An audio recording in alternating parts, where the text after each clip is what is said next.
The first time I realized I was invisible was when Bryce cracked a joke about me mid-meeting while popping the cork off a bottle of Veuve.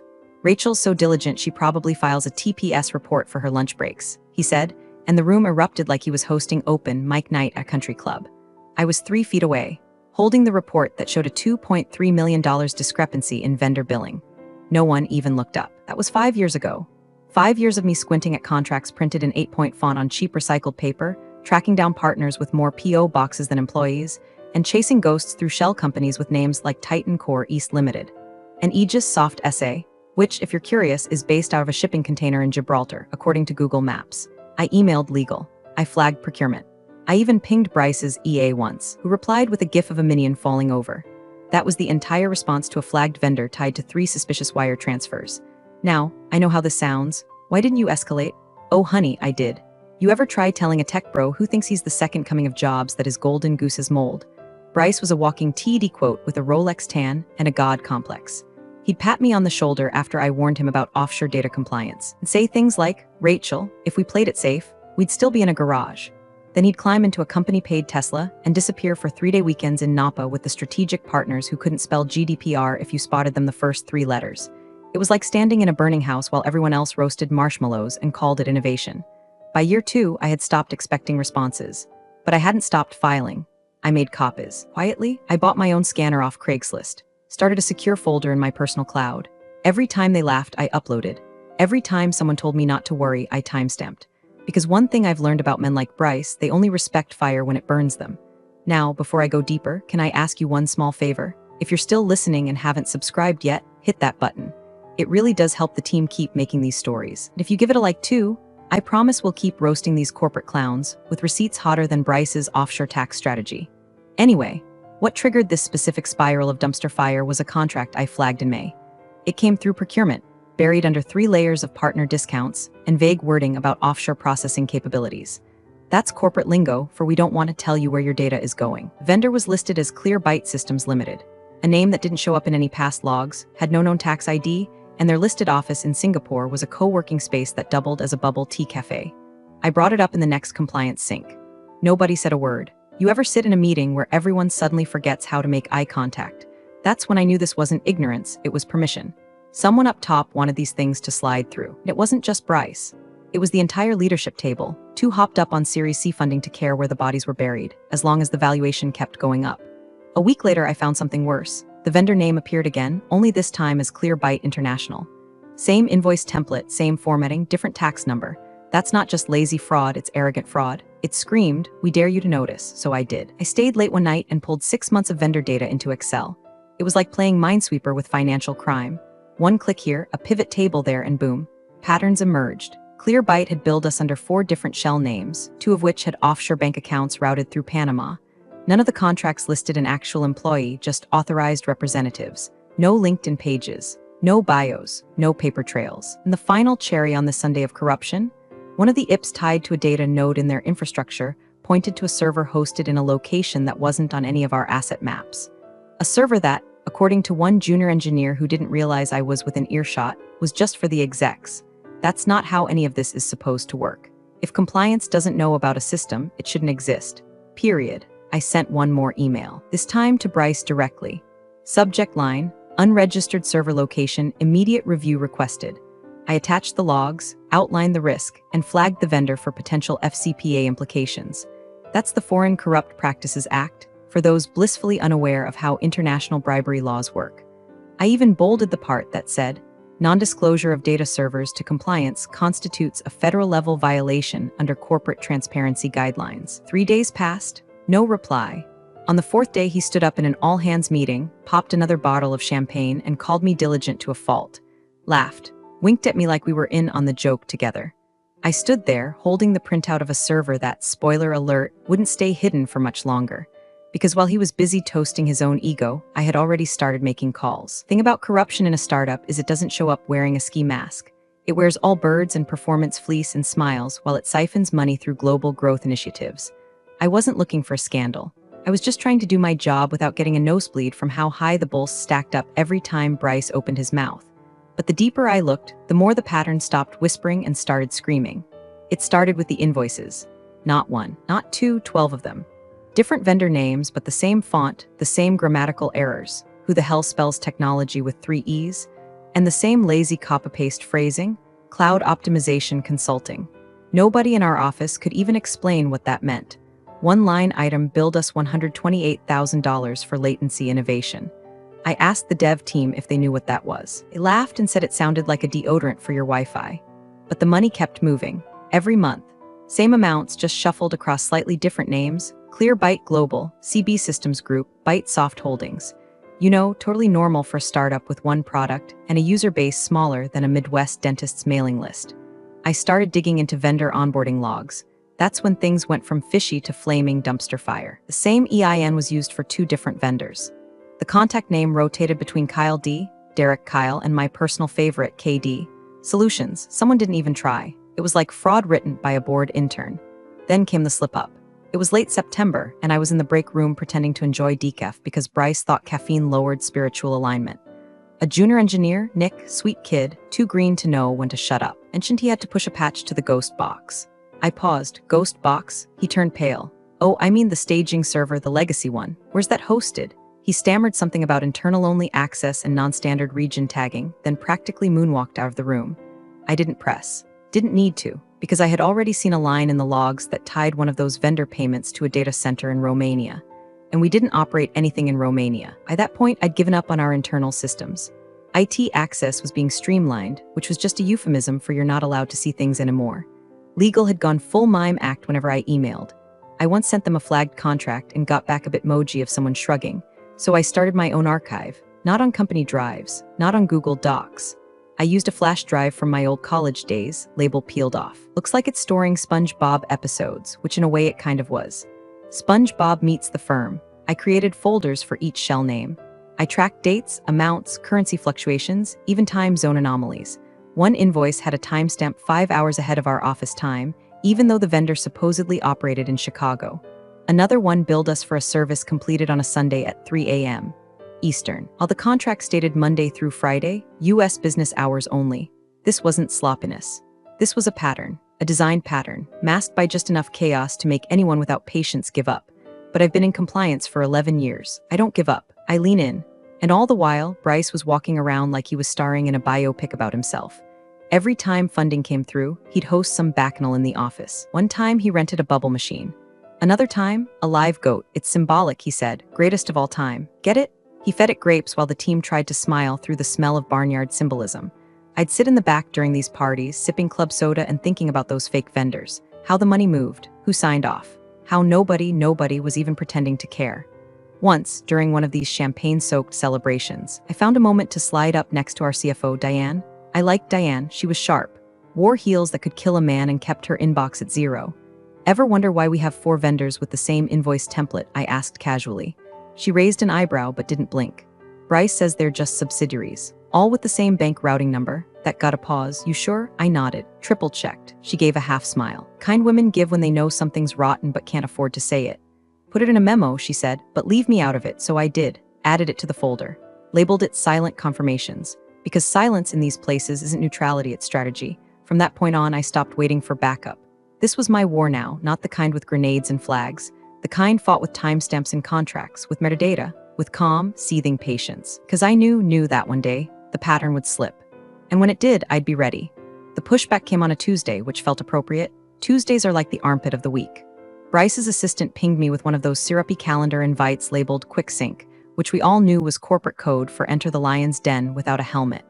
His office smelled like citrus and ego, that sickening mix of overpriced cologne and fake optimism, like someone bottled gaslighting and slapped a premium label on it. He didn't even bother to stand when I walked in, just swiveled his leather chair like a Bond villain and gestured to the couch across from him. I didn't sit. Rachel, he began, drawing my name out like he was tasting it for bitterness. You've been busy? I nodded. That's the job. He smiled. Too white, too polished. See, that's the thing. We're building rockets here, not red tape. And lately, it feels like your department is more focused on playing detective than enabling growth. I tilted my head. Isn't it your job to grow the company and mine to keep it legal? His smile didn't break, but the air shifted. Rachel, I need you to tone it down. You're spooking partners. There's a fine line between vigilance and paranoia. Ah, there it was. The classic compliance takedown, reframe accuracy as hysteria. I didn't say much after that, just listened. noticed. The way he kept his screen angled away from me. The way he dropped phrases like cross-functional synergy, and not everything needs your fingerprints. I counted the seconds between sentences to keep from saying what I wanted to, which was something along the lines of, "I've seen rats cover their tracks with more finesse than you."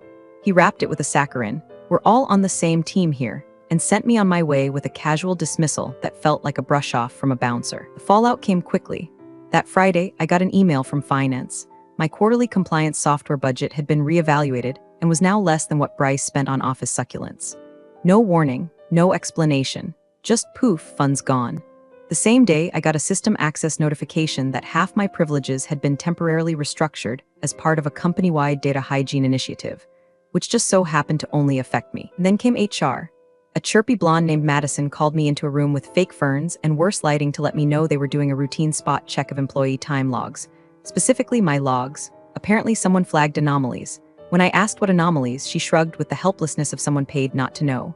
Just cross-referencing login times and lunch breaks, she chirped. "We're sure it's nothing." It wasn't nothing.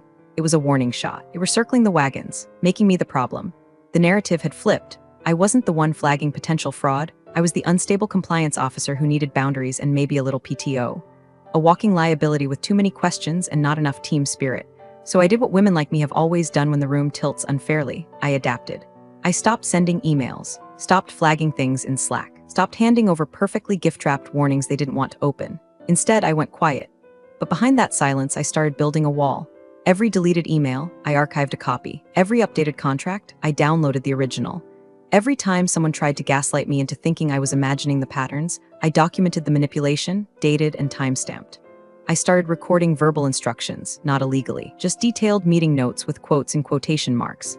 I printed things and mailed them to myself, sealed and postmarked, so I'd have a legal trail if things went nuclear. I even set up a secure cloud backup routed through a VPN that would auto-send to a contact outside the company if I ever lost access. Paranoid? Maybe, but I wasn't preparing for a fight. I was preparing for a trial. The real turning point came 3 weeks later when I stumbled on a buried contract. Unsigned, but templated, naming ClearByte Global as a data intermediary in a pipeline that involved client information. That's not just sketchy. That's a federal violation waiting to happen, but I didn't escalate it. I didn't send a warning. I printed it, tucked it into a red file folder, and slid it into my backpack next to a protein bar and a half-dead lipstick, because I had stopped trying to save them. The company, the founders, the fools in legal who thought plausible deniability was a defense instead of an admission. I stopped trying to be a hero, and I started collecting exhibits. The conference was in Phoenix, which meant 3 days of sweating through blazers in over-air-conditioned hotel ballrooms while corporate panels tried to make compliance sound sexy.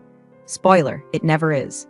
The breakfast buffet was stale. The coffee tasted like scorched regret, and the opening keynote featured a man in khakis trying to sell AI ethics like it was a timeshare. I was halfway through pretending to take notes on a panel about transformational oversight modeling when I met him.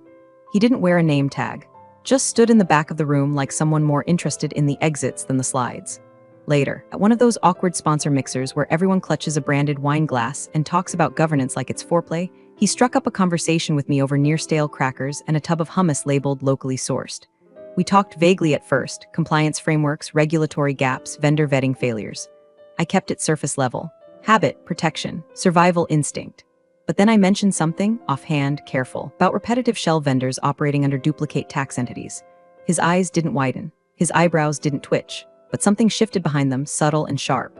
"Seen it before," he said, voice low. Even I raised an eyebrow. "Where?" He just sipped his water, nodded toward a nearby potted plant like he was complimenting the ficus, and said, "Cross-Agency Integrity Task Force. We track structural fraud patterns. Vendor laundering, offshore obfuscation. Systems built for evasion." Then he slipped a business card into my hand. No name, just a symbol, a secure number, and one line on the back: "When ready, confirm only what you can prove." He didn't say goodbye, just melted back into the crowd like he'd never been there at all. I stared at that card every night for weeks. Kept it tucked into a sock drawer behind an old passport and a broken watch I never got around to fixing.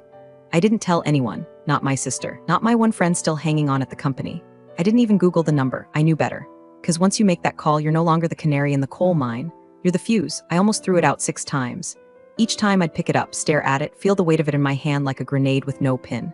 I wasn't scared of the fallout, I was scared of being right. That everything I'd seen, every whisper, every shadow, wasn't just negligence, was deliberate. Then one night I logged into the system for a routine archive scrape.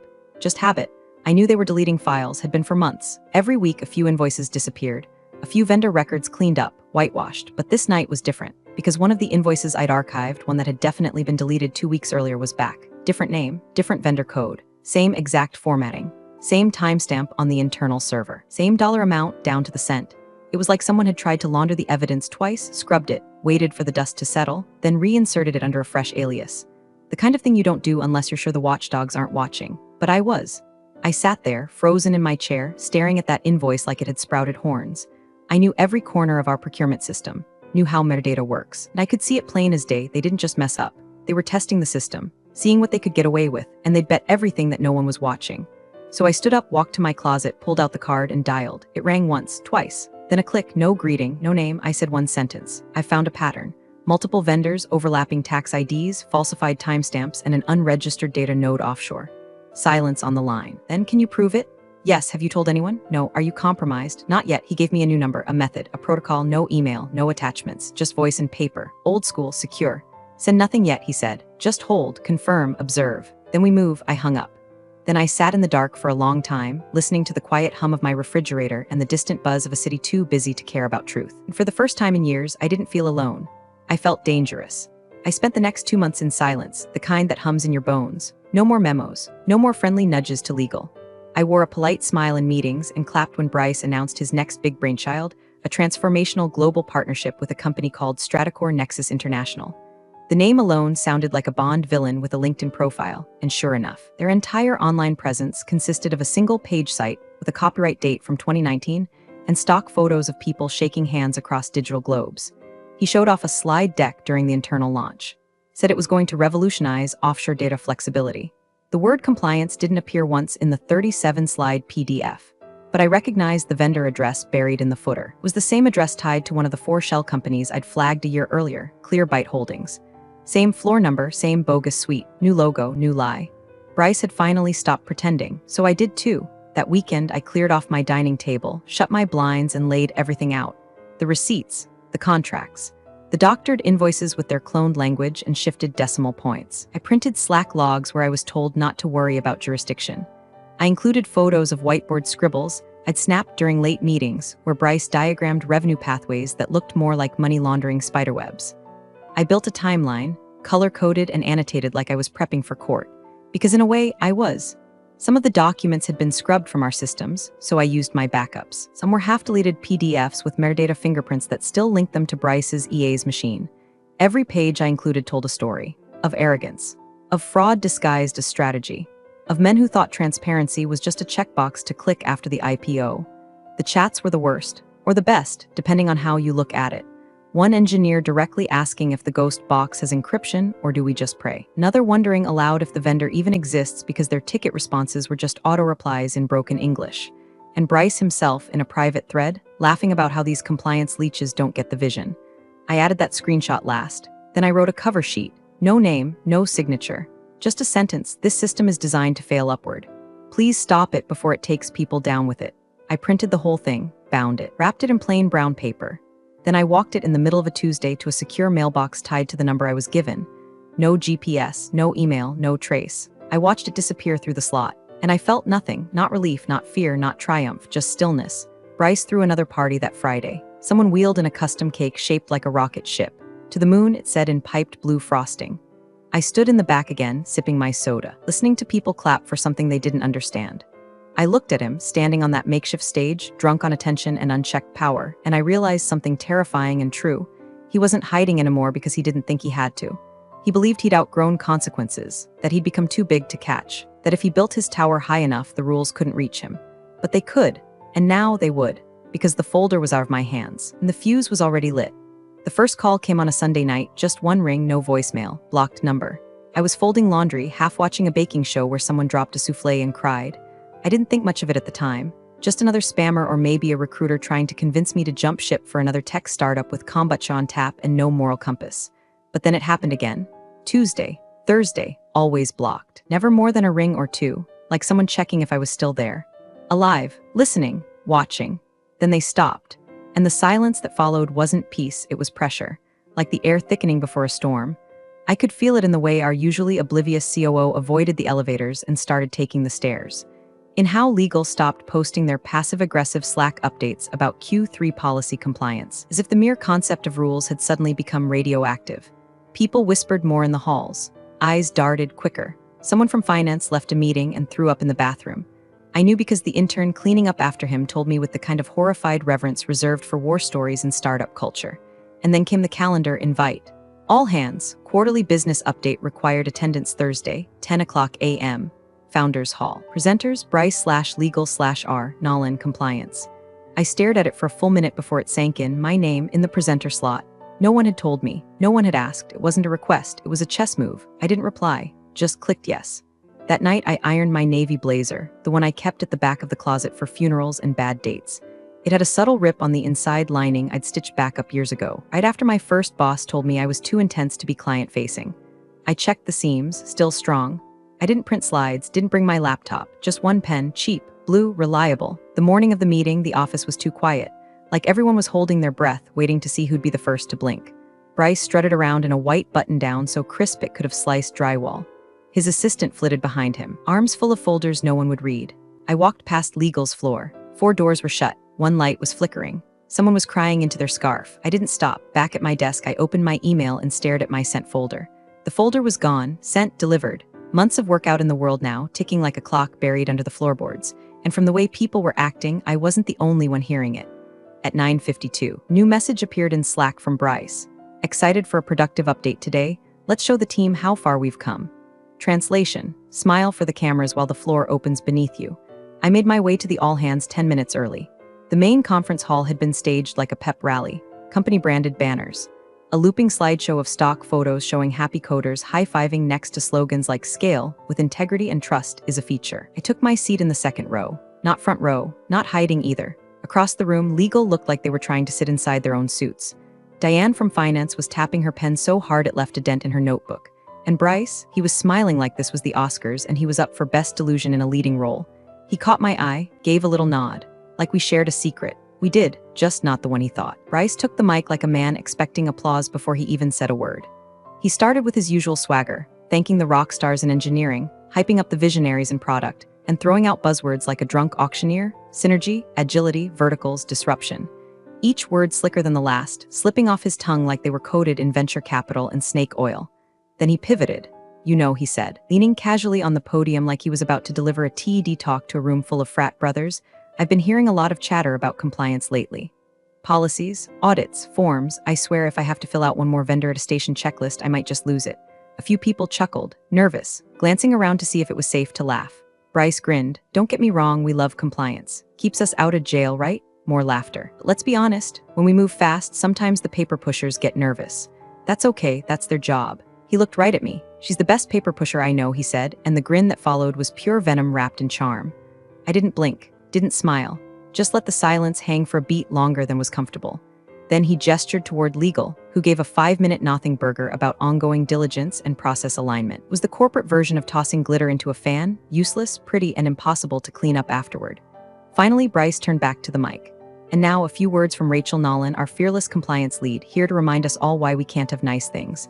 The audience gave a scattered, unsure laugh. A few of my peers looked down at their shoes. I stood, walked to the front. No slides, no notes, just me and the pen in my hand. I opened my mouth. But before I could speak, Bryce cut in again, voice louder than necessary.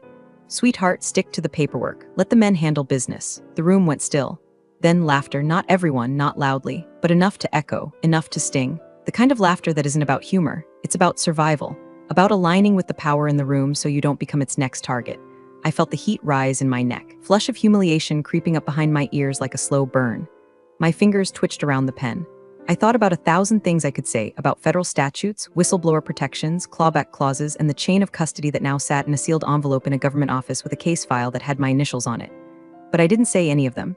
Instead, I smiled. Not wide, not warm, just enough to show teeth. Then I glanced at my watch. 10:41 a.m., 19 minutes. That's how long they had left before the world changed. I stepped back from the mic, sat down without a word. The silence that followed wasn't empty, it was loaded. Bryce looked confused for half a second, like he wasn't sure if this was a bit or a glitch in his script. He leaned over and whispered something to his assistant, who nodded too fast and typed something on her iPad. The room shifted. I could feel it. A pressure building, like a sky about to split open. I crossed my legs, tapped my pen against the side of my chair, and waited. because humiliation is temporary. But consequences? Consequences come dressed in Navy suits and federal credentials, and they were on their way. At exactly 11:38 a.m., the glass doors to the main lobby hissed open with the quiet finality of a sealed vault cracking under pressure.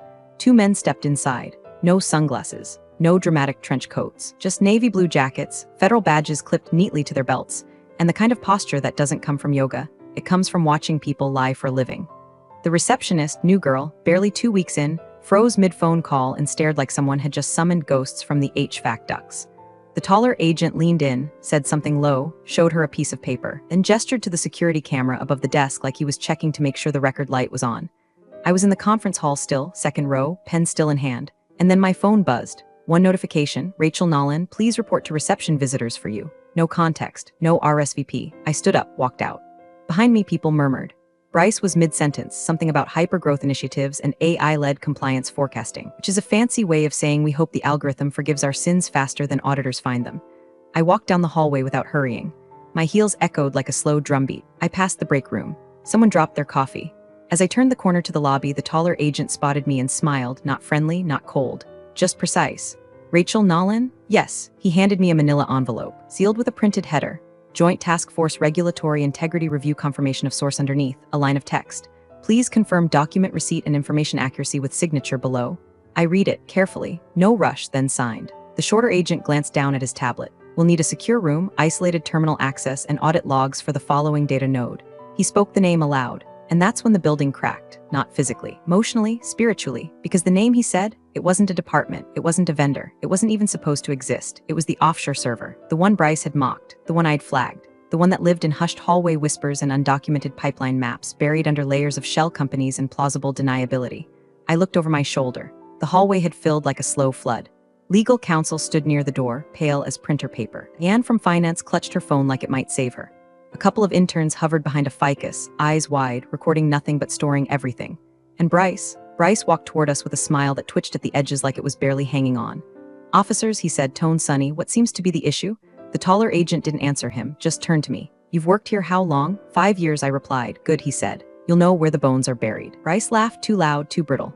This is all just a misunderstanding, I'm sure. We've got nothing to hide. Wonderful, the agent replied. Then you won't mind escorting us to a terminal where we can verify the server logs and payment trails for Stratacore Nexus, Clear Byte Global, and Byte Soft Holdings. The blood drained from Bryce's face like a curtain dropping at intermission. One moment, smug sun god. The next, ghost in a Hugo Boss suit. He opened his mouth, then closed it, looked around like the air had betrayed him. I didn't speak, didn't need to because the walls were doing it for me now. The walls remembered every file I'd uploaded, every timestamp I'd logged, every receipt they tried to erase. And the system, the one Bryce claimed was too bloated to care, it had finally turned its head. As we walked toward the elevators, the agents beside me, I caught my reflection in the glass. I looked calm, because I was. The agents led us straight into the main operations conference room, the one with the smart glass walls and the massive TV no one ever figured out how to turn off motion smoothing on. The silence hit like a power outage.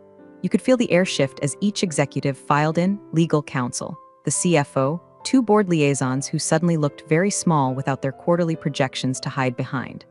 I sat quietly near the end of the table, pen in hand, still no laptop, didn't need one. Bryce tried to keep the performance going. He smiled, made a joke about hoping the feds brought donuts, and even pulled out a chair like he was hosting a corporate brunch.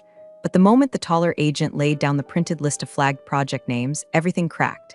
He said the words clean and deliberate, like a surgeon naming bones before the cut. Operation Valence, Node, Blue Star, Stratacore Nexus, Clear Byte Holdings, Byte Soft International, Romanian Endpoint Undeclared Data Transfer Pipeline. The CTO, a man who once told me that compliance should be seen, not heard, shifted in his seat like someone had swapped his cushion with a cactus. He cleared his throat and whispered, barely audible, she told us.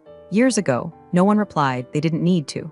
Bryce, still standing, looked like a man who'd walked onto stage expecting applause and realized the script had changed to his own eulogy. He opened his mouth to speak, but the shorter agent cut in, polite but firm. We'll need access credentials for the admin terminal and a private room. Mr. Halberd, we'd ask that you remain on site for the duration of the inquiry. Bryce blinked. Sorry, what? You're not being detained, the agent said, calm as a scalpel. But we'd like your cooperation. Leaving the premises at this stage would trigger escalation protocols. Bryce looked around the room, but no one met his eyes. Not legal, not the CFO, not the CTO, definitely not me. For a man who had built his empire on momentum and charm, the lack of noise was a death sentence. The silence that followed was vast, weighty, the kind of silence that swallows ambition and spins it into regret. I didn't say a word, just watched. I could have gloated, could have smirked, could have said I warned you, could have said you called me sweetheart, but none of that mattered now. It was all happening, and his system was now doing what I had spent 5 years begging it to do. Listen, my hands rested on the table, steady. My chest felt lighter than it had in years, not because the war was over, but because finally someone else had picked up a sword. By the end of the day, Bryce's badge had been deactivated, his name scrubbed from internal systems, his office locked from the inside, and I went back to my desk and exhaled. Appreciate you sticking around, you legends of the break room. Subscribe for more chaos. Let's make your old managers spill their coffee in fear.